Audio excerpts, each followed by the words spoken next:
നമസ്കാരം, ഞാൻ കീർത്തന ഷാനവാസ്. ഞാൻ medical college higher secondary Kumarapuram സ്കൂളിലെ SPC കാഡറ്റും +2 സയൻസ് വിദ്യാർത്ഥിനിയുമാണ്. ഇന്ന് നമ്മളോടൊപ്പമുള്ളത് തിരുവനന്തപുരം മെഡിക്കൽ കോളേജ് സൈക്കാട്രി വിഭാഗം പ്രൊഫസറായി പ്രവർത്തിക്കുന്ന ഡോക്ടർ അരുൺ B. നായർ അവറുകളാണ്. അദ്ദേഹം ഇന്ന് കുട്ടികളുടെ പോസിറ്റീവ് മെന്റൽ ഹെൽത്ത് എന്ന വിഷയവുമായി ബന്ധപ്പെട്ട് നമ്മളോട് സംസാരിക്കുന്നതാണ്. Welcome to the show sir. നമസ്കാരം സർ. അടുത്ത 25 വർഷങ്ങൾ കഴിഞ്ഞാൽ നമ്മുടെ രാജ്യം ഏറ്റവും കൂടുതൽ യുവജനങ്ങളുള്ള രാജ്യമാകും. അവരാണ് ഇന്ന് സ്കൂളുകളിൽ ഞങ്ങളെപ്പോലെ പഠിക്കുന്നത്. ഈ പ്രത്യാശകൾക്കിടയിലും ചില പ്രശ്നങ്ങളുണ്ട്. മൊബൈൽ അഡിക്ഷൻ, മദ്യം, മയക്കുമരുന്ന് ഉപയോഗം എന്നിങ്ങനെ. ഇത്തരം സാഹചര്യങ്ങളെ പറ്റി വിശദീകരിക്കാമോ?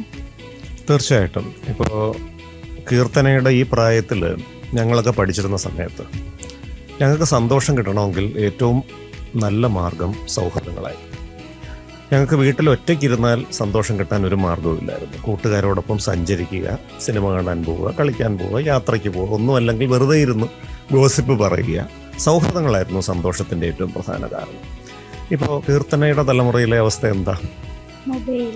തീർച്ചയായിട്ടും അല്ലേ. അപ്പം നമുക്ക് ഒറ്റയ്ക്കൊരു മുറിക്കുള്ളിലിരുന്ന് എത്ര മണിക്കൂർ വേണമെങ്കിലും സന്തോഷം അനുഭവിക്കാൻ പറ്റുന്ന രീതിയിലേക്ക് ഈ ഡിജിറ്റൽ വിപ്ലവം നമ്മളെ കൊണ്ടുവന്ന് എത്തിച്ചിരിക്കുന്നു. അതിൻ്റെ ഫലമായിട്ട് ഒരു 3-4 കാര്യങ്ങൾ ഇന്നത്തെ കൗമാരപ്രായക്കാരുടെ ഇടയിൽ സംഭവിക്കുന്നു. ഒന്നാമത്തേത്, ഈ സാമൂഹ്യ ബന്ധങ്ങളിൽ നിന്ന് പതിയെ അകന്നു പോകുന്നൊരു അവസ്ഥ വന്നിരിക്കുന്നു. ഒരു സാമൂഹിക വിച്ഛേദനം, ഒരു സോഷ്യൽ ഐസൊലേഷനിലേക്ക് പോകും. 2, ഉറങ്ങുന്ന സമയമാണ് അടുത്തൊരു പ്രശ്നം. ഇന്ത്യക്ക് സ്വാതന്ത്ര്യം കിട്ടിയ സമയത്തൊക്കെ ഇവിടെ വൈദ്യുതിയൊന്നും ഉണ്ടായിരുന്നില്ല. എല്ലാവരും 8 മണിക്ക് മുമ്പ് ഉറങ്ങുമായിരുന്നു. കാരണം എങ്കിലേ കാര്യങ്ങൾ മുന്നോട്ട് പോകും. 8 മണി കഴിഞ്ഞ് പിന്നെ ഉണർന്നിരുന്നിട്ട് കാര്യമൊന്നുമില്ല. മണ്ണെണ്ണയൊക്കെ കത്തിച്ചുകൊണ്ടിരിക്കുക എന്ന് പറയുന്നത് അന്ന് സാമ്പത്തികമായിട്ട് താങ്ങാൻ പറ്റുന്ന കാര്യമല്ലായിരുന്നു. ഒരു 1960-കൾ 70-കളൊക്കെ ആയി വൈദ്യുതിയൊക്കെ വ്യാപകമായതോടെ ഒരു 10 മണിയൊക്കെ ആയി ഉറങ്ങാൻ തുടങ്ങുന്നു. ഇപ്പോൾ നിങ്ങളുടെ തലമുറ എത്ര മണിക്കാണ് ഉറങ്ങുന്നു?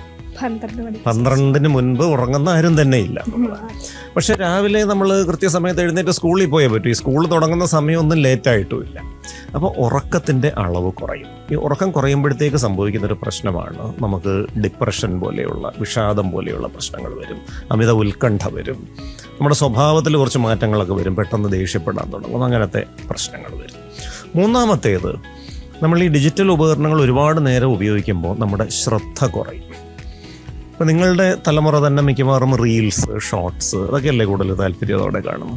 ഇനി ഒരു യൂട്യൂബ് വീഡിയോ കാണണമെങ്കിൽ തന്നെ ഒരു ഡബിൾ സ്പീഡൊക്കെ ഇട്ട് കണ്ടാലേ നമുക്ക് സഹിക്കാൻ പറ്റും അല്ലേ. ഈ വേഗത കുറഞ്ഞ സംഗതികളൊന്നും നമുക്ക് പറ്റില്ല. കാരണം നമ്മൾ കൂടുതൽ മൊബൈലിൽ കാണുന്ന പലതും, ഇൻക്ലൂഡിങ് ഓൺലൈൻ ഗെയിംസ് അടക്കം, നല്ല വേഗതയിലാണ് പോകുന്നത്. ആ വേഗതയുമായിട്ട് നമ്മുടെ തലച്ചോറങ്ങ് പൊരുത്തപ്പെട്ടു. അതുകൊണ്ട് വേഗത കുറഞ്ഞ സംഗതികളൊന്നും നമുക്ക് ശ്രദ്ധിക്കാൻ പറ്റുന്നില്ല. ഒരു അറ്റൻഷൻ ഫ്രാഗ്മെൻറ്റേഷൻ, ശ്രദ്ധ കുറയുന്നൊരവസ്ഥ വരും. ഈ 3 സംഗതികളുടെയും പരിണിത ഫലമാണ് നമ്മുടെ സമൂഹത്തിൽ ഇന്ന് കാണുന്ന 2 തരം അഡിക്ഷൻസ്. എന്തൊക്കെയാണ് ഈ 2 തരം അഡിക്ഷൻസ്? ഒന്നാമത്തെ ഡ്രഗ് അഡിക്ഷൻ, നമുക്കറിയാം, ലഹരി ഉപയോഗം. 2, ബിഹേവിയറൽ അഡിക്ഷൻ അല്ലെങ്കിൽ സ്വഭാവ സംബന്ധമായ അടിമത്തം. ഈ മൊബൈൽ ദീർഘനേരം ഉപയോഗിക്കുന്നു, മൊബൈൽ കയ്യിൽ കിട്ടിയില്ലെങ്കിൽ ഒട്ടും സന്തോഷമില്ലാത്ത അവസ്ഥ. ഇങ്ങനെ പോയാൽ ശരിയാകില്ല. ഈ മൊബൈൽ ഉപയോഗം അത്ര നല്ലതല്ല, നമുക്ക് തന്നെ അറിയാം. എന്നാലും ഇതങ്ങോട്ട് ഇല്ലാതാക്കാനും പറ്റുന്നില്ല. അപ്പോൾ ഇതാണ് ശരിക്കും പറഞ്ഞാൽ ഈ 2 അഡിക്ഷൻസിൻ്റെ ഒരു കാരണം. നമ്മുടെ എല്ലാം തലച്ചോറിൽ, നമ്മുടെ നെറ്റിയുടെ പുറകിൽ, തലച്ചോറിൻ്റെ മുൻഭാഗം പ്രീ ഫ്രോണ്ടൽ കോർട്ടെക്സ് എന്ന് പറയും. മനുഷ്യനെയും മൃഗങ്ങളെയും തമ്മിൽ വ്യത്യാസപ്പെടുത്തുന്നത് ഈ ഒരു ഭാഗമാണെന്ന് പറയാം. നമ്മുടെ സെൽഫ് കൺട്രോൾ, ആത്മനിയന്ത്രണത്തിൻ്റെ സെൻറ്റർ ഈ പ്രീ ഫ്രോണ്ടൽ കോർട്ടെക്സ് ആണ്. മൃഗങ്ങളിലൊന്നും ഇത് പൂർണ്ണമായി വികസിച്ചിട്ടില്ല. അതുകൊണ്ടാണ് മൃഗങ്ങൾ തോന്നുന്നതെല്ലാം ചെയ്യുന്നു. നമ്മൾ എന്ത് തോന്നിയാലും സന്ദർഭവും സാഹചര്യവും നോക്കി മാത്രം ചെയ്യുന്നത് ഇതുകൊണ്ടാണ്. അതുപോലെ നമ്മൾ ഭാവിയെക്കുറിച്ച് ആസൂത്രണം ചെയ്യുന്നു, അതും ഈ പ്രീ ഫ്രോണ്ടൽ കോർട്ടെക്സ് ഉള്ളതുകൊണ്ടാണ്. മൃഗങ്ങളൊന്നും ബാങ്കിലൊന്നും അക്കൗണ്ട് തുടങ്ങിയിട്ട് അറിയില്ല അല്ലേ. നമ്മളത് ചെയ്യുന്നത് നമുക്ക് ഒരു കൊല്ലം കഴിഞ്ഞ് നമ്മൾ കിടപ്പായി പോയാൽ ഭാവിക്ക് വേണ്ടി കരുതി വയ്ക്കുകയാണ്. അതും ഈ പ്രീ ഫ്രോണ്ടൽ കോർട്ടെക്സാണ്. പ്രീ ഫ്രോണ്ടൽ കോർട്ടെക്സിലെ മസ്തിഷ്ക കോശങ്ങളുടെ ഇടയിൽ ഡോപ്പമിൻ എന്നൊരു രാസവസ്തുണ്ട്. ഈ ഡോപ്പമിനാണ് നമ്മുടെ ശ്രദ്ധയുടെയും ഏകാഗ്രതയുടെയും ഒക്കെ അടിസ്ഥാനം. നമുക്കൊരു സംഗതിയോടൊരു താല്പര്യം, ഒരു ആഗ്രഹം തോന്നുന്നതിൻ്റെ പുറകിലും ഡോപ്പമിനാണ്. അപ്പോൾ കൃത്യമായിട്ട് വ്യായാമം ചെയ്യുക, നല്ല സൗഹൃദങ്ങൾ നിലനിർത്തുക, നമ്മുടെ സർഗാത്മകമായ കഴിവുകളൊക്കെ നന്നായിട്ട് പരിപോഷിപ്പിക്കുക, ഇങ്ങനെയൊക്കെ ചെയ്യുന്ന ആളുകളുടെ തലച്ചോറിൽ ഡോപ്പമിനൊരു ആരോഗ്യകരമായ അളവിൽ കൂടി നിൽക്കും. അങ്ങനെയുള്ള കുട്ടികൾക്ക് നല്ല കോൺസെൻട്രേഷൻ കാണും, അവർ കൂടുതൽ സന്തുഷ്ടരായിരിക്കും. അവർക്ക് ഈ ഓൺലൈൻ ഗെയിം കളിച്ചാലേ സന്തോഷം കിട്ടുമെന്നുള്ള അവസ്ഥയൊന്നുമില്ല. അവർക്ക് സന്തോഷം കിട്ടാൻ ഈ കൃത്രിമ ലഹരികളുടെ ഒന്നും ആവശ്യമില്ല. പക്ഷെ ഇതൊന്നും ചെയ്യാതിരിക്കുന്ന കുട്ടികൾ, അവരുടെ തലച്ചോറിലെ ഡോപ്പമിൻ്റെ അളവ് വളരെ കുറവായിരിക്കും. അപ്പോൾ എന്ത് പറ്റും? അവർക്ക് സന്തോഷം കിട്ടണമെങ്കിൽ ഒന്നുകിൽ ഈ മൊബൈലിനെ അഭയം പ്രാപിക്കണം, അല്ലെങ്കിൽ ഒരു പ്രായം കഴിയുമ്പോഴത്തേക്ക് അവർ ഡ്രഗ്സിലേക്ക് പോകുന്നതാണ്. ഇതൊക്കെയാണ് ഈ ലഹരിയും മൊബൈൽ അടിമത്വവും കൂടാനുള്ള ചില ബേസിക് കാരണങ്ങൾ. സാർ, ഒരു അസുഖം വന്നാൽ നമ്മൾ ആശുപത്രിയിൽ പോകാറുണ്ട്. പക്ഷേ ഞങ്ങൾ കുട്ടികൾക്ക് എന്തെങ്കിലും മാനസിക പ്രശ്നങ്ങൾ ഉണ്ടാകുമ്പോൾ അതിന് ചികിത്സ തേടുന്നത് ഒരു അപരാധമായി കാണാറുണ്ട്. ഒരുപക്ഷെ പല കുട്ടികളുടെയും മാതാപിതാക്കൾക്ക് പോലും അത്തരം രീതികളുണ്ട്. ഇതിനെ പരിഹരിക്കേണ്ടതല്ലേ? തീർച്ചയായിട്ടും ഇത് വളരെ നല്ലൊരു ചോദ്യമാണ് കീർത്തന ചോദിച്ചത്. കാരണം നമ്മുടെ ബജറ്റിൻ്റെ കൂടെ പാർലമെൻറ്റിൽ ഒരു നാഷണൽ എക്കണോമിക് സർവേ എന്നൊരു രേഖ വെക്കും. കഴിഞ്ഞൊരു വർഷത്തെ രാജ്യത്തിൻ്റെ സാമ്പത്തിക സ്ഥിതി, ഇനി അങ്ങോട്ടുള്ള അടുത്ത വർഷത്തെ എന്തായിരിക്കും അതിൻ്റെ അവസ്ഥ തുടങ്ങിയൊരു വിശദമായ അവലോകനമാണ്. ചരിത്രത്തിൽ ആദ്യമായിട്ട് നമ്മുടെ എക്കണോമിക് സർവേ മാനസികാരോഗ്യത്തെക്കുറിച്ച് എടുത്തു പറഞ്ഞിരിക്കുകയാണ്. ഇന്ത്യൻ ജനതയിൽ 10.6% ആളുകൾക്ക് ചികിത്സ ആവശ്യമുള്ള മാനസികാരോഗ്യ പ്രശ്നങ്ങളുണ്ട്. അതിലൊരു 70%-ലേറെ ആളുകൾ കൃത്യമായിട്ട് ചികിത്സ എടുക്കുന്നില്ല. ചികിത്സിക്കപ്പെടാതെ പോകുന്ന മാനസികാരോഗ്യ പ്രശ്നങ്ങൾ ആ വ്യക്തിയുടെ കാര്യക്ഷമത കുറയ്ക്കുന്നു. അയാൾക്ക് ജോലിക്ക് പോകാൻ പറ്റുന്നില്ല, ജോലിക്ക് പോയാൽ തന്നെ നേരെ ചൊവ്വേ ജോലി ചെയ്യാനായിട്ട് പറ്റുന്നില്ല. അങ്ങനെ വരുമ്പോൾ അയാൾ ജോലി ചെയ്യുന്ന സ്ഥാപനത്തിൻ്റെ ഉൽപ്പാദനക്ഷമത കുറയുന്നു. അത് രാഷ്ട്രത്തിൻ്റെ സമ്പദ് വ്യവസ്ഥിതിയെ തന്നെ പിന്നോട്ടടിക്കുകയും ചെയ്യുന്നു. അപ്പോൾ രാഷ്ട്രത്തിൻ്റെ സമ്പദ് വ്യവസ്ഥയെ നിർണ്ണയിക്കുന്ന ഒരു പ്രധാന ഘടകമായിട്ട് വ്യക്തികളുടെ മാനസികാരോഗ്യത്തെ എടുത്തു പറഞ്ഞിരിക്കുകയാണ്. ഇതേ എക്കണോമിക് സർവേയുടെ മറ്റൊരു ഭാഗത്ത് ഈ അമിതമായ ഡിജിറ്റൽ ഉപയോഗം എങ്ങനെയാണ് കുട്ടികളുടെ മാനസികാരോഗ്യത്തെ തകർക്കുന്നതെന്നും പറഞ്ഞിട്ടുണ്ട്. ഈ മാനസിക ആരോഗ്യ പ്രശ്നങ്ങൾ എന്തുകൊണ്ടുണ്ടാകുന്നു എന്നതിനെക്കുറിച്ച് കഴിഞ്ഞൊരു തലമുറയിൽ വലിയ തോതിലുള്ള ആശയക്കുഴപ്പമുണ്ടായിരുന്നു. അതുകൊണ്ടാണ് അവർ ഈ ചികിത്സ തേടുന്ന ഇപ്പോഴും ഒരു അപരാധമായിട്ട് കാണുന്നത്. മനസ്സെന്ന് പറയുന്നത് എന്താ? മനസ്സെന്ന് പറയുന്നത് നമ്മുടെ തലച്ചോറിൻ്റെ പ്രവർത്തനങ്ങളുടെ ആകത്തുകയാണ്, അല്ലേ? മനസ്സിൽ നമ്മൾ ചിന്തകൾ, അല്ലേ, ഓർമ്മകളുണ്ട്, വികാരങ്ങളുണ്ട്, സംവേദനങ്ങളുണ്ട്. ഇതെല്ലാം തലച്ചോറിൻ്റെ ഓരോ ഭാഗങ്ങളാണ് കൺട്രോൾ ചെയ്യുന്നത്. അപ്പോൾ മാനസികാരോഗ്യ പ്രശ്നങ്ങളെല്ലാം തലച്ചോറിൻ്റെ പ്രവർത്തന വൈകല്യങ്ങൾ തന്നെയാണ്. ഇപ്പോൾ ഹാർട്ട് അറ്റാക്ക് വന്നാൽ ഹാർട്ടിനെ ചികിത്സിക്കുന്നു, ശ്വാസം മുട്ടൽ വന്നാൽ ലങ്സിനെ ചികിത്സിക്കുന്നു. ഈ മാനസിക രോഗം വന്നാൽ എവിടെയാണ് ചികിത്സിക്കുന്നത്? ആൾക്കാരുടെ ഒരു സംശയമായിരുന്നു. ഇപ്പോൾ നല്ല വ്യക്തതയുണ്ട്. മാനസികാരോഗ്യ പ്രശ്നങ്ങളൊക്കെ തലച്ചോറിൻ്റെ പ്രവർത്തന പ്രശ്നങ്ങളാണ്. മറ്റേത് രോഗത്തിനെ ചികിത്സിക്കുന്ന പോലെ ഇതും ചികിത്സിക്കാൻ സാധിക്കും. ശരിക്കും പറഞ്ഞാൽ നമ്മൾ 10ാം ക്ലാസ്സിലെ ബയോളജി പാഠപുസ്തകത്തിൽ തലച്ചോറിൻ്റെ ഘടന പഠിക്കുന്നുണ്ട്. തലച്ചോറിൽ മസ്തിഷ്ക കോശങ്ങൾ, ന്യൂറോൺസ് ഉണ്ട്. ഈ 2 മസ്തിഷ്ക കോശങ്ങൾ തമ്മിലുള്ളൊരു ഇടവേള സിനാപ്സ് എന്ന് പറയും. ആ സിനാപ്സിൽ ചില രാസവസ്തുക്കളുണ്ട്. അതിനെ നാഡീ സംപ്രേക്ഷണികൾ, ന്യൂറോ ട്രാൻസ്മിറ്റേഴ്സ് എന്ന് പറയും. ഈ നാഡീ സംപ്രേക്ഷണികളുടെ സഹായത്തോടെയാണ് നമ്മുടെ ചിന്തകളും ഓർമ്മകളും വികാരങ്ങളും സംവേദനങ്ങളും ഒക്കെ വൈദ്യുതി തരംഗങ്ങളുടെ രൂപത്തിൽ ഒരു മസ്തിഷ്ക കോശത്തിൽ നിന്ന് മറ്റൊന്നിലേക്ക് പ്രസരിച്ചുകൊണ്ടിരിക്കുന്നത്. ഈ നാഡീ സംപ്രേക്ഷണികളുടെ അളവിലെ വ്യതിയാനങ്ങളാണ് പലപ്പോഴും മാനസികാരോഗ്യ പ്രശ്നങ്ങളായിട്ട് പ്രകടമാവുന്നത്. ഉദാഹരണത്തിന് ഡോപ്പമിൻ എന്നൊരു രാസവസ്തുവിൻ്റെ കാര്യം പറഞ്ഞു. ഈ പ്രീ ഫ്രോണ്ടൽ കോർട്ടെക്സിലെ ഡോപ്പമിൻ കുറയുമ്പോഴാണ് ശ്രദ്ധ കുറയുന്നത്. എന്നാൽ ഡോപ്പമിൻ ഒരു പരിധിക്ക് മുകളിലേക്ക് കൂടിക്കഴിഞ്ഞാൽ ചെവിയിൽ അശരീര ശബ്ദങ്ങൾ കേൾക്കുന്ന പോലത്തെ ചിത്തഭ്രമ ലക്ഷണങ്ങൾ വരും. മറ്റൊരു രാസവസ്തുവുണ്ട് സെറട്ടോണിൻ. ആ സെറട്ടോണിൻ്റെ അളവ് കുറയുമ്പോഴാണ് സങ്കടം, നിരാശ, ആത്മഹത്യാ പ്രവണത എന്നിവയൊക്കെ വരുന്നത്.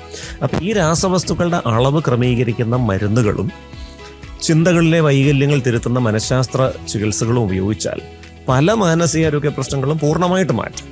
ഉദാഹരണത്തിന് ഡിപ്രഷൻ വളരെ വ്യാപകമായി കാണുന്നൊരു മാനസികാരോഗ്യ പ്രശ്നമാണ്, പൂർണ്ണമായും ഭേദപ്പെടുത്താം. ഉത്കണ്ഠാരോഗങ്ങൾ, ആങ്സൈറ്റി ഡിസോർഡേഴ്സ് പൂർണ്ണമായിട്ട് ഭേദപ്പെടുത്താം. അറ്റൻഷൻ ഡെഫിസിറ്റ് ഹൈപ്പർ ആക്ടിവിറ്റി, കുട്ടികളിൽ കാണുന്ന അമിത വികൃതി പൂർണ്ണമായിട്ട് മാറ്റാം. അപ്പോൾ പല രോഗങ്ങളും പൂർണ്ണമായിട്ട് മാറ്റാം. കുറേ രോഗങ്ങൾ പൂർണ്ണമായി മാറ്റാൻ പറ്റിയില്ലെങ്കിലും അത് ചികിത്സയിലൂടെ ഫലപ്രദമായിട്ട് നിയന്ത്രിക്കാനും പറ്റും. ഇത് ചികിത്സിച്ചില്ലെങ്കിൽ എന്താ പറ്റുക? നമ്മൾ എക്കണോമിക് സർവേ പറഞ്ഞ പോലെ ആ വ്യക്തിയുടെ കാര്യക്ഷമത കുറയുന്നു. നമ്മൾ ചോദിച്ച പോലെ പഠിക്കുന്ന ഒരു കുട്ടി ഡിപ്രഷൻ വരുന്നു, വീട്ടുകാർ പറയുക ഇത് തന്നെ മാറിക്കോളും. ആ കുട്ടിക്ക് കോൺസെൻട്രേറ്റ് ചെയ്യാൻ പറ്റുന്നില്ല, അവൾക്ക് സങ്കടം വരുന്നു, അവളുടെ ഉറക്കം റെഡിയാവുന്നില്ല, അല്ലേ? അവളുടെ ജീവിതം അപകടത്തിലേക്ക് പോവുകയാണ്. പലപ്പോഴും ചികിത്സിക്കപ്പെടാതെ പോകുന്ന മാനസികാരോഗ്യ പ്രശ്നങ്ങളാണ് ആത്മഹത്യകൾക്ക് കാരണമാകുന്നത്. ചികിത്സിക്കപ്പെടാതെ പോകുന്ന മാനസികാരോഗ്യ പ്രശ്നങ്ങളാണ് ലഹരി പരീക്ഷണങ്ങൾക്കും ലഹരി അടിമത്തത്തിനും കാരണമാകുന്നത്. ചികിത്സിക്കപ്പെടാതെ പോകുന്ന ചില മാനസികാരോഗ്യ പ്രശ്നങ്ങളാണ് അക്രമവാസനകൾക്ക് കാരണമാകുന്നത്. അപ്പോൾ സമൂഹത്തിൽ ആത്മഹത്യയും ലഹരി അടിമത്തവും അക്രമവും കുറയണമെങ്കിൽ മാനസികാരോഗ്യ പ്രശ്നങ്ങൾ തുടക്കത്തിലേ തന്നെ കണ്ടെത്തി ചികിത്സിക്കേണ്ടത് അത്യാവശ്യം. നമ്മുടെ ബാല്യകാലം ഭാവി ജീവിതത്തെ ബാധിക്കും എന്നത് നിസ്തർക്കമാണല്ലോ. അങ്ങനെയെങ്കിൽ കുട്ടിക്കാലത്ത് അവർ കരുതലോടെ അനുവർത്തിക്കേണ്ട ചില കാര്യങ്ങളുണ്ടാവും. അതിനെ പറ്റി ഒന്ന് വിശദീകരിക്കാമോ? തീർച്ചയായിട്ടും കുറേ അധികം കാര്യങ്ങൾ. നമ്മൾ മാനസികാരോഗ്യ പ്രശ്നങ്ങൾ ഒരു 50% 14 വയസ്സിന് മുൻപ് തുടങ്ങുന്നു. 75% രോഗങ്ങളും 24 വയസ്സിന് മുൻപ് തുടങ്ങുന്നു. അതുകൊണ്ട് തന്നെ കീർത്തന സൂചിപ്പിച്ച പോലെ ബാല്യകാലത്തെ ശീലങ്ങൾ നമ്മുടെ മാനസികാരോഗ്യം നിലനിർത്തുന്നതിൽ വളരെ പ്രധാനമാണ്. എന്തൊക്കെയാണ് നമ്മൾ ശീലിക്കേണ്ട ചില കാര്യങ്ങൾ? ഒന്നാമത്തെ ഏറ്റവും പ്രധാനം ഉറക്കമാണ്. ഒരു 8 മണിക്കൂർ തുടർച്ചയായ തടസ്സമില്ലാത്ത ഉറക്കം ഉറപ്പുവരുത്തുക എന്നുള്ളതാണ് മാനസികാരോഗ്യം മെച്ചപ്പെടുത്താനുള്ള ഒന്നാമത്തെ കാര്യം. അത് പ്രായം കൂടുന്നതനുസരിച്ച് ഉറക്കത്തിൻ്റെ സമയം ചിലപ്പോൾ കുറഞ്ഞേക്കാം. ഒരു പരീക്ഷ വരുന്നു എങ്കിലും പരീക്ഷയുടെ തലേന്ന് പോലും 6 മണിക്കൂറെങ്കിലും തുടർച്ചയായിട്ട് ഉറങ്ങിയിരിക്കണം. കാരണം ഈ ഉറക്കം കൊണ്ട് 2 ഗുണങ്ങളുണ്ട്. ഒന്ന്, പകൽ നമ്മൾ വായിക്കുകയും പഠിക്കുകയും ചെയ്യുകയും മനസ്സിലാക്കുകയൊക്കെ ചെയ്യുന്ന അറിവുകൾ തലച്ചോറിൽ അടുക്കി വെക്കുന്നത് ഈ രാത്രിയിൽ ഉറക്കത്തിൻ്റെ സമയത്താണ്. അപ്പോൾ നന്നായി ഉറങ്ങിയില്ലെങ്കിൽ ഈ പഠിക്കുന്ന കാര്യങ്ങൾ തലച്ചോറിൽ അടുക്കി വെക്കുന്നില്ല, പരീക്ഷ ദിവസം അത് ഓർമ്മ വരത്തില്ല, പഠന പിന്നാക്കാവസ്ഥയ്ക്ക് അത് കാരണമാകും. 2, ഈ തലച്ചോറിലെ കോശങ്ങൾ പകൽ സമയത്ത് നടക്കുന്ന ചയാപചയ പ്രവർത്തനങ്ങൾ, മെറ്റബോളിക് ആക്ടിവിറ്റീസ്, അതിൻ്റെ ഫലമായി രൂപീകരിക്കപ്പെടുന്ന മാലിന്യങ്ങൾ അത് തലച്ചോറിലെ കോശങ്ങളിൽ നിന്ന് പുറന്തള്ളുന്നതും രാത്രി ഉറക്കത്തിൻ്റെ സമയത്താണ്. ഒരു 6 മണിക്കൂർ ഉറക്കം കിട്ടിയാൽ ഈ മാലിന്യങ്ങൾ തലച്ചോറിലെ കോശങ്ങളിൽ നിന്ന് പുറന്തള്ളാൻ പറ്റും. അപ്പോൾ 6 മണിക്കൂർ ഉറക്കം കിട്ടിയില്ല എന്ത് പറ്റും? പകൽ സമയത്ത് ഈ കോശങ്ങളിൽ മാലിന്യങ്ങൾ കിടക്കുകയാണ്. പകൽ സമയത്ത് ശ്രദ്ധക്കുറവ്, ഓർമ്മക്കുറവ്, അവശത, ക്ലാസ്സിൽ പഠിപ്പിക്കുന്ന കാര്യങ്ങൾ മനസ്സിലാക്കാൻ പറ്റാത്ത അവസ്ഥ, ഇങ്ങനെയുള്ള ഒരുപാട് ബുദ്ധിമുട്ടുകൾ വരും. ഇപ്പോൾ ഉറക്കമാണ് ഒന്നാമത്തെ കാര്യം. പലപ്പോഴും ഉറക്കം കിട്ടാൻ ബുദ്ധിമുട്ടുണ്ടെന്നൊക്കെ പറയാറുണ്ട് നിങ്ങളുടെ തലമുറയിൽപ്പെട്ടവർ. നല്ല ഉറക്കം കിട്ടാൻ കുറച്ച് കാര്യങ്ങൾ നമുക്ക് ശീലിക്കാം. സ്ലീപ്പ് ഹൈജീൻ ടെക്നിക്സ്, നിദ്രാ ശുചിത്വ വ്യായാമങ്ങൾ എന്ന് പറയും. 5-6 ചെറിയ കാര്യങ്ങളാണ്. എന്നും കൃത്യസമയത്ത് തന്നെ ഉറങ്ങാൻ കിടക്കുക, കൃത്യസമയത്ത് ഉണരുക. ആഴ്ചയിൽ 6 ദിവസം, ശനിയാഴ്ച വൈകിട്ട് വേണേൽ കുറച്ച് ഫ്ലെക്സിബിൾ ആകാം, തെറ്റില്ല. 2, വൈകിട്ട് 4 മണി കഴിഞ്ഞ് ചായ, കാപ്പി, കോള തുടങ്ങിയ സംഗതികൾ കുടിക്കാതിരിക്കുക. കാരണം ഇതിനകത്തെല്ലാം കഫീൻ അടങ്ങിയിട്ടുണ്ട്. ഇത് ഉറക്കം തടസ്സപ്പെടുത്തും. 3, നമ്മൾ ഉറങ്ങുന്നതിനൊരു 5 മുതൽ 6 മണിക്കൂർ മുൻപ് 1 മണിക്കൂർ കായിക വ്യായാമം ചെയ്യും. സൂര്യപ്രകാശം കൊണ്ട് തന്നെ വ്യായാമം ചെയ്യും. അത് കഴിഞ്ഞ് തണുത്ത വെള്ളത്തിലൊന്ന് കുളിക്കണം. കിടക്കുന്നതിന് തൊട്ട് മുൻപുള്ള 1 മണിക്കൂർ മൊബൈലടക്കം സകല ദൃശ്യമാധ്യമങ്ങളും മാറ്റിവെക്കണം. 11 മണിക്ക് ഉറങ്ങാൻ ഉദ്ദേശിക്കുന്നുവെങ്കിൽ 10 മണിയോടെ മൊബൈലടക്കം എല്ലാ വിഷ്വൽ മീഡിയയും മാറ്റിവെക്കണം. കിടക്കുന്നതിന് തൊട്ട് മുൻപ് എന്തെങ്കിലും ഒരു റിലാക്സേഷൻ എക്സർസൈസ്, ഒരു ദീർഘശ്വസന വ്യായാമം, മൂക്കിലൂടെ 2 മൂക്കിലൂടെയും 1 സെക്കൻഡ് കൊണ്ട് ശ്വാസം അകത്തേക്ക് എടുത്ത് 5 സെക്കൻഡ് കൊണ്ട് പുറത്തേക്ക് വിടുന്നു. അതൊരു 25 പ്രാവശ്യം കണ്ണടച്ചിരുന്ന് ചെയ്തിട്ട് കിടക്കാം. ഇത്രയും ചെയ്താൽ നല്ല ഉറക്കം കിട്ടും. രണ്ടാമത്തേത് വ്യായാമമാണ്. ചെറിയ കുട്ടികൾ 2 മണിക്കൂർ നേരം സൂര്യപ്രകാശം കൊണ്ട് വ്യായാമം ചെയ്യാം. ഇനി ഹയർ സെക്കൻഡറി, കീർത്തനയുടെ പ്രായത്തിലുള്ളവർ വളരെ തിരക്കുള്ള പഠനത്തിലൂടെ കടന്നു പോവാണ്, എൻട്രൻസ് കോച്ചിങ്ങിനൊക്കെ പോകുന്നുണ്ടാവും. എങ്കിലും 1 മണിക്കൂറെങ്കിലും സൂര്യപ്രകാശം കൊണ്ട് വ്യായാമം ചെയ്യണം. ഇതുകൊണ്ട് എന്താ ഗുണമെന്ന് പറയാം. 4 ഗുണങ്ങളാണ്. ഒന്ന്, നേരത്തെ സൂചിപ്പിച്ച ഡോപ്പമിൻ ഉണ്ടല്ലോ, നമ്മുടെ ഏകാഗ്രതയുടെ അടിസ്ഥാനം. ഡോപ്പമിൻ്റെ അളവ് ആരോഗ്യകരമായ രീതിയിൽ കൂടി നിൽക്കും എക്സർസൈസ് ചെയ്യുന്നവരിൽ. അപ്പോൾ അവരുടെ പഠനത്തിലെ കോൺസെൻട്രേഷൻ മെച്ചപ്പെടും. എക്സർസൈസ് ചെയ്യുന്ന കുട്ടികളുടെ തലച്ചോറിൽ എൻഡോർഫിൻസ് എന്ന രാസവസ്തുക്കൾ കൂടി നിൽക്കും. അവർ കൂടുതൽ സന്തുഷ്ടരായിരിക്കും. ആരെങ്കിലും വഴക്ക് പറഞ്ഞാലോ, ചെറിയൊരു വിഷമം തട്ടിയാലോ, പരീക്ഷയ്ക്ക് 2 മാർക്ക് കുറഞ്ഞാലോ ഒന്നും വലുതായിട്ട് അവരെ അത് ബാധിക്കത്തില്ല. 3, അവരുടെ തലച്ചോറിലെ രക്തഓട്ടം കൂടുതലായിരിക്കും. അവർ കൂടുതൽ എനർജറ്റിക് ആയിരിക്കും, ഊർജ്ജസ്വലരായിരിക്കും. 4, ഈ സൂര്യപ്രകാശം കൊള്ളുമ്പോൾ നമ്മുടെ ശരീരത്തിലൊരു സാധനം ഉണ്ടാവും. എന്താണെന്നറിയാമോ കീർത്തനെങ്കിൽ? വൈറ്റമിൻ ഡി എന്നൊരു സാധനം. ഈ സൂര്യപ്രകാശത്തിലുള്ള അൾട്രാവയലറ്റ് ബി കിരണങ്ങൾ നമ്മുടെ തൊലിയിലുള്ള കൊളസ്ട്രോൾ എന്ന് കേട്ടിട്ടില്ലേ? ഈ കൊളസ്ട്രോളിൻ്റെ പുറത്ത് ഇങ്ങനെ ആക്ട് ചെയ്യുമ്പോഴാണ് അതിനെ കോളികാൽസിഫറോൾ എന്ന് പറയുന്ന വൈറ്റമിൻ ഡി ആക്കി മാറ്റും. വൈറ്റമിൻ ഡി കൊണ്ട് 3-4 ഗുണങ്ങളുണ്ട്. എല്ലിൻ്റെയും പല്ലിൻ്റെയും ബലം കൂടും, നമ്മുടെ കായികക്ഷമത കൂടും, നമ്മുടെ രോഗപ്രതിരോധ ശേഷി കൂടും. വൈറ്റമിൻ ഡി നല്ല കൂടി നിന്നാൽ വഴി കൂടെ പോകുന്ന പനിയും ജലദോഷവും ഒന്നും നമ്മളെ ബാധിക്കത്തില്ല. മാത്രമല്ല നമ്മുടെ ഇൻഫർമേഷൻ പ്രോസസ്സിങ്, തലച്ചോറിൻ്റെ വിജ്ഞാന വിശകലനം, ഇത് നന്നായിട്ട് കൂടും. അത് ഓർമ്മ മെച്ചപ്പെടുന്ന ഒരവസ്ഥയിലേക്ക് നയിക്കും. അപ്പോൾ ശരിക്കും പറഞ്ഞാൽ നന്നായി പഠിക്കാൻ വേണ്ടി കൂടുതൽ സമയം നമുക്ക് ചിലവഴിക്കാൻ, നല്ല മാർക്ക് കിട്ടാൻ വേണ്ടി എക്സർസൈസ് ചെയ്യുക. അതാണ് നമ്മൾ പോയി പറഞ്ഞു കൊടുക്കേണ്ട ഒരു മെസ്സേജ് കൂട്ടുകാർക്കൊക്കെ. 3-മത്തെ നേരത്തെ പറഞ്ഞ പോലെ നല്ല സൗഹൃദങ്ങളാണ്. നല്ല സുഹൃത്തുക്കൾ വേണം. നമുക്ക് മനസ്സിലൊരു പ്രയാസം വന്നാൽ അത് തുറന്ന് പറയാൻ പറ്റുന്ന നല്ലൊരു ചവറ്റുകൊട്ടയായ കുറച്ച് സുഹൃത്തുക്കൾ വേണം. എന്താ ഈ ചവറ്റുകൊട്ടയുടെ പ്രത്യേകത? നല്ല ചവറ്റുകൊട്ടയുടെ പ്രത്യേകത എന്താ? അകത്തോട്ടിടുന്ന ഒന്നും പുറത്തോട്ട് പോകത്തില്ല, അല്ലേ? നമ്മളെ സുഹൃത്തും ഒരു നല്ല ചവറ്റുകൊട്ടയായിരിക്കണം. അതായത് നമ്മൾ പറയുന്ന എന്ത് രഹസ്യവും കോൺഫിഡൻഷ്യലായിട്ട് സൂക്ഷിക്കാൻ പറ്റണം, അല്ലേ? നമ്മളൊരു രഹസ്യം പറഞ്ഞിട്ട് നാളെ നാട്ടുകാരില്ലാതെ അറിയുന്നൊരവസ്ഥ വന്നാൽ നല്ലതല്ല. അപ്പം ഇങ്ങനെ വിശ്വസിക്കാൻ പറ്റുന്ന കുറച്ച് സുഹൃത്തുക്കൾ വേണം. അവരോടൊപ്പം സമയം ചെലവിടണം. അവർക്കൊരു പ്രയാസം വരുമ്പോൾ നമ്മളൊരു നല്ല ശ്രോതാവായിരുന്ന് കേൾക്കുകയും വേണം. കൊടുക്കലും വാങ്ങലും ആ സൗഹൃദത്തിൽ വേണം. 4, പഠനം മാത്രമല്ല ജീവിതത്തിൽ വേണ്ടത്, അല്ലേ? നാളെ ഒരുപക്ഷെ കീർത്തന ഒരു പാട്ടുകാരിയായിട്ടായിരിക്കാം ഉപജീവനം കഴിക്കാൻ പോകുന്നത്, അല്ലേ? അപ്പം ഇങ്ങനെ കുറേ കഴിവുകൾ നമുക്ക് എല്ലാവർക്കും ഉണ്ട്. അപ്പോൾ പലപ്പോഴും ഈ പഠിത്തത്തിൻ്റെ തിരക്കിൽ ഇതെല്ലാം അങ്ങ് കുഴിച്ചു പോകും. അതും നല്ലതല്ല. കുറച്ച് സമയം അതിനു വേണ്ടി കൂടെ ഒന്ന് മാറ്റി വയ്ക്കണം. കാരണം പഠനം വേണം തീർച്ചയായിട്ടും. സൈഡിലൂടെ എല്ലാ ദിവസവും സമയം കിട്ടുന്നില്ലെങ്കിൽ നമ്മൾ ഞായറാഴ്ച ഒരു 3 മണിക്കൂർ നമ്മുടെ ഈ കലാപരമായ കാര്യങ്ങൾക്ക് അങ്ങ് മാറ്റി വയ്ക്കണം. അതുവഴി നമുക്കൊരു സന്തോഷവും അത് നമുക്ക് എവിടെയെങ്കിലുമൊക്കെ പ്രകാശിപ്പിക്കുമ്പോൾ നമുക്കൊരു സാമൂഹ്യ അംഗീകാരവും കിട്ടും. ഏറ്റവും പ്രധാനം 5-ാമത്തെ കാര്യമാണ് മത്സര ബുദ്ധി പാടില്ല. അത് പഠനത്തിലായാലും കലാകായിക പ്രവർത്തനങ്ങളിലായാലും. നമ്മൾ പഠിക്കുന്നത്, ആ പഠിക്കുക എന്ന പ്രക്രിയ നമ്മൾ സന്തോഷത്തോടെ ആസ്വദിക്കുന്നതുകൊണ്ടാണ്. പാട്ട് പാടുന്നത് അത് നമ്മൾ എൻജോയ് ചെയ്യുന്നതുകൊണ്ടാണ്. സ്പോർട്സിൽ പങ്കെടുക്കുന്ന നമുക്കത് ഇഷ്ടപ്പെടുന്നതുകൊണ്ടാണ്. അതിൽ 1-ാം സ്ഥാനം കിട്ടുന്നോ 2-ാം സ്ഥാനം കിട്ടുന്നോ എന്നുള്ള വിഷയമല്ല. As long as you enjoy it, that is the best thing. ഇത്രയും കാര്യങ്ങൾ നമ്മൾ കൃത്യമായിട്ട് പാലിച്ചാൽ നമ്മുടെ മാനസികാരോഗ്യം നല്ല നിലയിൽ തന്നെ തുടരും. ആധുനിക മനഃശാസ്ത്രം ഇന്ന് കൂടുതൽ വികസിക്കുകയാണല്ലോ. പുതിയ സാധ്യതകളും അത്തരത്തിൽ വളർന്നു വരുന്നു. മാനസിക പ്രശ്നത്തിൽ ഇത്തരം സാഹചര്യങ്ങൾ എങ്ങനെ ഗുണപരമായി സ്വാധീനിക്കാം? മാനസികാരോഗ്യ പ്രശ്നങ്ങൾ ചികിത്സിച്ച് ഭേദപ്പെടുത്താൻ ഇപ്പോൾ പലതരം മാർഗങ്ങളുണ്ട്. മരുന്നുകളൊരു മാർഗമാണ്. അപ്പോൾ മരുന്നുകൾ എന്തിനു കൊടുക്കുന്നു പലരും ചോദിക്കാറുണ്ട്. പലരുടെയും വിചാരം ഈ മാനസിക രോഗത്തിന് കൊടുക്കുന്ന മരുന്നുകൾ കുറച്ച് ഉറക്ക ഗുളികകളാണ്. അത് ആളിനെ കുറച്ച് നേരം തളർത്തിയിടും. അങ്ങനെയല്ല. നമ്മൾ നേരത്തെയുള്ള ചോദ്യത്തിന് മറുപടി പറഞ്ഞ പോലെ തലച്ചോറിലുള്ള ചില രാസവസ്തുക്കളുടെ അളവിലെ വ്യത്യാസങ്ങളാണ് മാനസിക രോഗങ്ങളുടെ അടിസ്ഥാനം. അപ്പം അത് ഏത് രാസവസ്തുവാണോ തകരാറായി നിൽക്കുന്നത് ആ രാസവസ്തുവിൻ്റെ അളവ് ക്രമീകരിച്ച് അതുവഴി അസുഖം ഭേദപ്പെടുത്തുകയാണ് മരുന്നുകൾ ചെയ്യുന്നത്. ഒരു 30 കൊല്ലം മുമ്പുള്ള മരുന്നുകളല്ല ഇന്നുള്ളത്. പാർശ്വഫലങ്ങളൊക്കെ വളരെ കുറവുള്ള സുരക്ഷിതമായ ധാരാളം മരുന്നുകൾ ഇന്ന് നിലവിലുണ്ട്. ഓരോ രോഗത്തിനും എത്ര നാൾ ചികിത്സ എടുക്കണം ഇതിനെക്കുറിച്ചും നല്ല വ്യക്തമായ ധാരണകൾ ഇന്നുണ്ട്. വിഷാദ രോഗം, ഡിപ്രഷൻ ആദ്യമായി വരുന്നു, 9 മാസം ചികിത്സ എടുക്കണം. ആദ്യമായി ഒരു ഉന്മാദ രോഗം വരുന്നു, 1 വർഷം ചികിത്സ എടുക്കണം.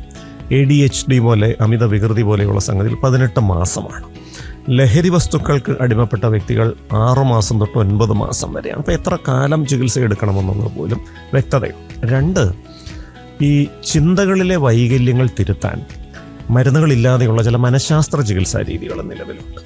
ഇപ്പോൾ പ്രമേഹമുള്ളൊരു വ്യക്തിക്ക് മരുന്നുകളൊരു വശമാണ്, പക്ഷേ ഭക്ഷണ ക്രമീകരണവും വ്യായാമവും മറ്റൊരു വശമാണെന്ന് പറയുന്ന പോലെ മാനസികാരോഗ്യ പ്രശ്നങ്ങൾക്ക് ഈ ചിന്തകളിലെ തെറ്റുകൾ, വികലമായ ചിന്തകൾ, ഇത് ക്രമീകരിക്കാൻ സഹായിക്കുന്ന ചില മനഃശാസ്ത്ര ചികിത്സകളുണ്ട്. അതിൽ ഏറ്റവും പ്രധാനപ്പെട്ടത് കോഗ്നിറ്റീവ് ബിഹേവിയർ തെറാപ്പി അല്ലെങ്കിൽ ബൗദ്ധിക പെരുമാറ്റ ചികിത്സ എന്ന് പറയും. ഒരുപക്ഷെ കുട്ടിക്കാലത്ത് നമുക്കുണ്ടായ ഒരുപാട് മോശമായ അനുഭവങ്ങൾ, അതിൽ നിന്നും നമുക്ക് ലോകത്തെക്കുറിച്ചും ആളുകളെക്കുറിച്ചും ചില വികലമായ ധാരണകൾ വരും. ഭാവിയിൽ ആൾക്കാരെ കാണുമ്പോൾ തന്നെ ഇവരെല്ലാം നമ്മളെ കളിയാക്കാനിരിക്കുകയാണ്, കുറ്റം പറയാനിരിക്കുകയാണ് എന്ന ഒരു തോന്നൽ വരും. അത് സഭാകമ്പമായിട്ടും ആശയവിനിമയം നടത്താനുള്ള ബുദ്ധിമുട്ടായിട്ടും ഒക്കെ വരും.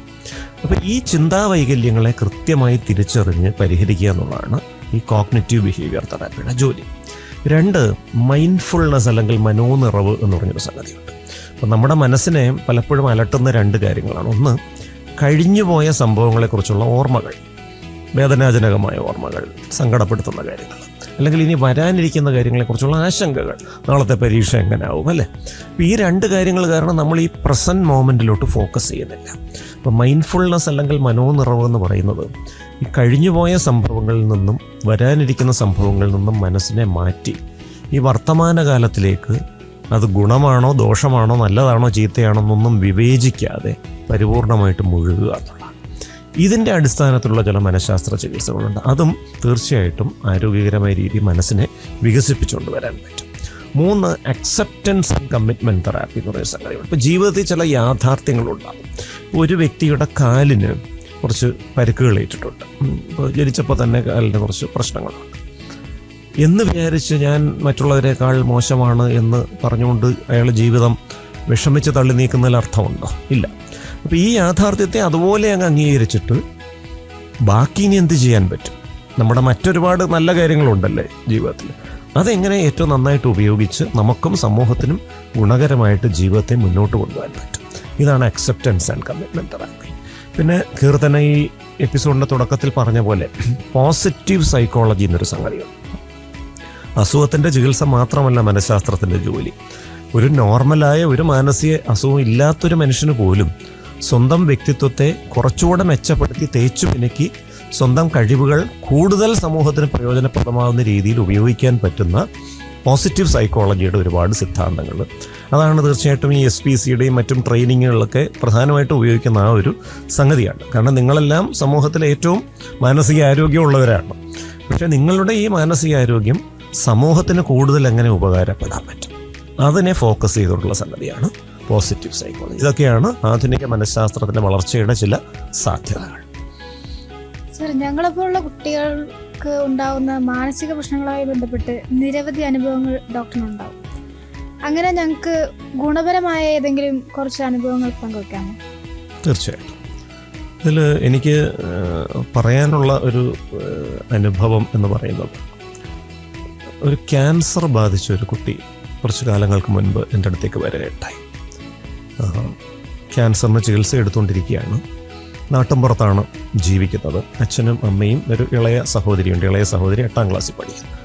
ഈ ക്യാൻസർ ചികിത്സയുടെ ബുദ്ധിമുട്ടുകൾ കാരണം അവർക്ക് നാട്ടിൻപുറത്ത് നിന്ന് വീട് മാറി നഗരത്തിൽ വന്ന് താമസിക്കേണ്ടി വന്നു, വാടക വീടെടുത്ത്. ഈ കുട്ടിയുടെ പഠനം മുടങ്ങി, അവൻ്റെ അനിയത്തിയുടെ പഠനവും മുടങ്ങി. കാരണം നാട്ടിൽ അവളെ ഒറ്റയ്ക്ക് നിർത്തിയിട്ട് പോകാൻ സാഹചര്യമില്ലാത്തതുകൊണ്ട്. അപ്പോൾ ഇത് പലപ്പോഴും ഈ അച്ഛൻ്റെ അമ്മയുടെയൊക്കെ സംസാരത്തിൻ്റെ ഇടയിൽ ഈ കാര്യങ്ങളൊക്കെ പറയുകയുണ്ടായി. അത് ഈ കുട്ടികൾക്കെ പറയുന്നതല്ല, അവരവരുടെ പ്രാരാബ്ധങ്ങൾ പറയുകയാണ്. സാമ്പത്തിക പ്രതിസന്ധികൾ, കുട്ടികളുടെ പഠനം മുടങ്ങുന്നു, എന്താകുമെന്നറിയില്ല. ഇതൊക്കെ ഇങ്ങനെ ആകസ്മികമായിട്ട് ഒളിച്ചു നിന്ന് ഈ കുട്ടി കേൾക്കാനിടയായി ഇവനൊരു തോന്നൽ വന്നു, ഇവൻ വീട്ടുകാർക്കൊരു ബുദ്ധിമുട്ടായി മാറുന്നു, ഒരു ബാധ്യതയായി മാറും.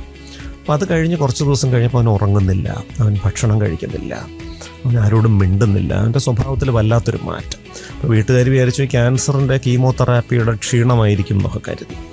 2 ആഴ്ച കഴിഞ്ഞപ്പോൾ ഇവർ താമസിക്കുന്ന കെട്ടിടത്തിൻ്റെ മുകൾ നിലയിൽ നിന്ന് ഇവൻ എടുത്തു ചാടുകയാണ്, സ്വയം ഇല്ലാതെയാക്കാൻ വേണ്ടി. ഭാഗ്യവശാൽ ആ സമയത്ത് താഴെ ഒരു കാറ് വന്ന് നിൽക്കുന്നു.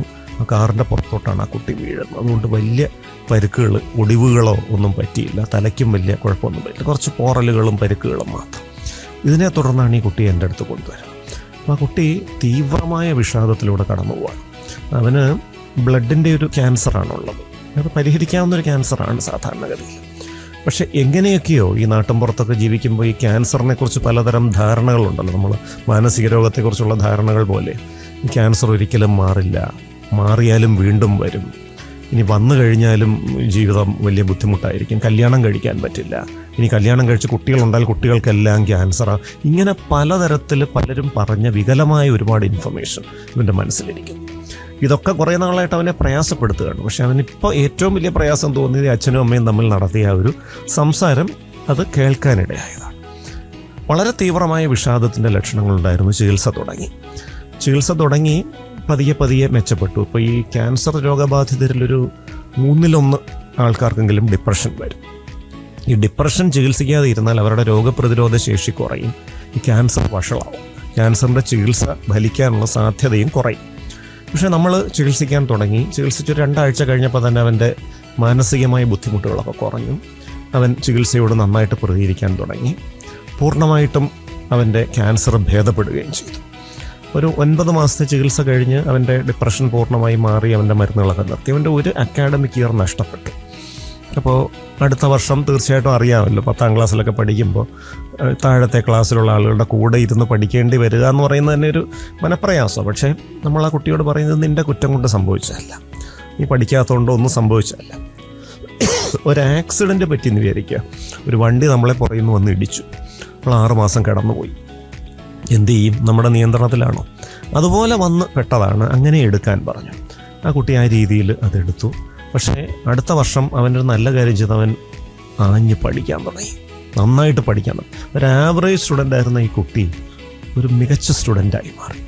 അപ്പോൾ ആ ഒരു ക്യാൻസർ പോലത്തെ ഒരു ഇവൻ്റ് അവൻ്റെ ജീവിതത്തിൽ ഉണ്ടാക്കിയൊരു പോസിറ്റീവ് ചേഞ്ച് അതാണ്. അവൻ എന്നെ ഇടയ്ക്ക് മെസ്സേജ് അയക്കും, എപ്പോഴൊക്കെ പറയും ഒരു ഡോക്ടറാകണം. ഒരു ലക്ഷ്യബോധമില്ലാതെ പോയിക്കൊണ്ടിരുന്നൊരു കുട്ടിയാണ്. അവൻ അത് കഴിഞ്ഞ് +1 +2 പഠിച്ചു. കീർത്തനയ്ക്ക് അറിയാമല്ലോ, +2 കഴിഞ്ഞാലും മെഡിസിൻ വേണ്ട ആളുകൾക്ക് ആദ്യത്തെ തവണ മെഡിക്കൽ എൻട്രൻസ് കിട്ടുക എന്നൊക്കെ പറയുന്ന വലിയ പ്രയാസമുള്ളൊരു കാര്യമാണ്. പക്ഷേ ആ കുട്ടി കാര്യമായിട്ട് കോച്ചിങ്ങിനൊന്നും പോകാതെ തന്നെ ഇരുന്ന് പഠിച്ച് ആദ്യത്തെ തവണ തന്നെ മെഡിക്കൽ എൻട്രൻസ് നേടിയെടുത്തു എന്നുള്ളത് മാത്രമല്ല എൻ്റെ സന്തോഷം എന്ന് പറയുന്നത്. അവന് മധ്യ തിരുവിതാംകൂറിലെ ഒരു ഗവൺമെൻറ് കോളേജിൽ പഠിക്കുന്നു. അവൻ അവിടെ ചേർന്നപ്പോഴത്തേക്ക് അവന് കഷ്ടിച്ച് 18 വയസ്സ്. അവൻ്റെ ഒരു നല്ല കാര്യം ചെയ്തു. അവന് ഈ ബ്ലഡ് ക്യാൻസർ ഉണ്ടായിരുന്ന സമയത്ത് ഈ ബ്ലഡ് ട്രാൻസ്ഫ്യൂഷൻ പല പ്രാവശ്യം വേണ്ടി വന്നു. അവൻ അവിടെ ചെന്ന് ആദ്യം ചെയ്തത് കൂട്ടുകാരെ എല്ലാം കൂടെ കൂട്ടി ഒരു ബ്ലഡ് ഡോണേഴ്സ് ഫോറം തുടങ്ങി. കൃത്യമായിട്ട് എല്ലാവരെയും കൊണ്ടും 6 മാസം കൂടുമ്പോൾ ഇപ്പോൾ രക്തം ദാനം ചെയ്യിക്കും. ഇപ്പോൾ 3rd ഇയർ ആയി. എനിക്കും ഇടയ്ക്കിടയ്ക്ക് വിളി വരും. എന്നെക്കൊണ്ടും അവൻ നിർബന്ധപൂർവ്വം രക്തം ഡൊണേറ്റ് ചെയ്തുകൊണ്ടിരിക്കും. കൃത്യം 6 മാസം ആകുമ്പോൾ വിളിക്കും, അങ്കിളെ സമയമായി, ഇനി ഇത് ചെയ്യണം. അപ്പോൾ ജീവിതത്തിലൊരു വളരെ വേദനാജനമായൊരു അനുഭവം വന്നു. അതെങ്ങനെയാണത് പോസിറ്റീവായി മാറിയത്, അത് സമൂഹത്തിന് എത്രത്തോളം ഗുണകരമായി അത് നടക്കുന്നു. എനിക്ക് ആ കുട്ടിയെക്കുറിച്ച് വലിയ അഭിമാനമാണല്ലോ. അവൻ നാളെ ഒരു ഡോക്ടറായി മാറിയാൽ വളരെ കാരുണ്യമുള്ളൊരു ഡോക്ടറായി മാറും അല്ലേ. കാരണം അവൻ ഉണ്ടായ നെഗറ്റീവ് അനുഭവം, അതിൻ്റെ ഒരു പോസിറ്റീവ് വശത്തെ അവൻ സ്വാംശീകരിച്ചു. അവന് സമൂഹത്തിന് തിരിച്ചു കൊടുക്കുന്നത് എങ്ങനെയെന്നുള്ള രീതിയിൽ ഇന്നിപ്പോൾ വീട്ടുകാരൊക്കെ വളരെ സന്തുഷ്ടരാണ്. കാരണം അവരുടെ മകനൊരു മെഡിക്കൽ സ്റ്റുഡൻ്റ് ആയതിലുള്ള സന്തോഷമല്ല, ഒരു നല്ല മനുഷ്യനായി മാറിയുള്ള സന്തോഷം. ഇങ്ങനെ ഒരുപാട് അനുഭവങ്ങൾ ഈ ഒരു നമ്മുടെ ക്ലിനിക്കൽ ജീവിതത്തിൽ ഉണ്ട്.